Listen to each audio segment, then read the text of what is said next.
ఆగు, వీడియోని స్కిప్ చేస్తున్నారా? ఈ వీడియో మిస్ అయ్యారంటే మీ జీవితానికి ఉపయోగపడే ఒక జీవిత సత్యాన్ని మిస్ అవుతారు. ఒక దట్టమైన అడవిలో కొన్ని చెట్లకి మేమంటే మేము గొప్ప అనే ఒక చిన్న వాదన నడుస్తుంది. ఆ వాదన మనమే విందాం రండి.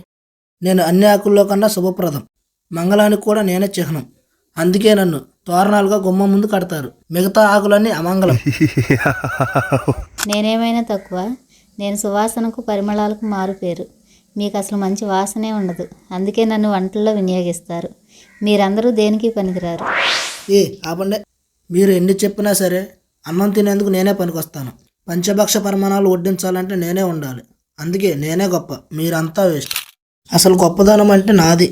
అన్నం తిన్నాక నోటి శుద్ధి కోసం అందరూ నన్నే తింటారు, నా ముందు మీరు దేనికి పనికిరారు. తులసి, నీ గొప్పదనం చెప్పవేంటి? చెప్పుకునేంత గొప్ప నా దగ్గర ఏమీ లేదు.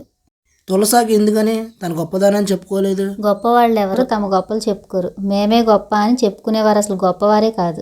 దీనికి కారణం అహంకారమే. అహంకారం ప్రదర్శించడం వల్ల ఆకులకు దక్కిన పరిస్థితిని వివరిస్తా విను.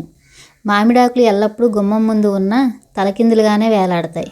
కరివేపాకు కూరల్లో తప్పనిసరి, అయినా వంట పూర్తయ్యాక వాటిని తీసి పక్కన పారేస్తారు.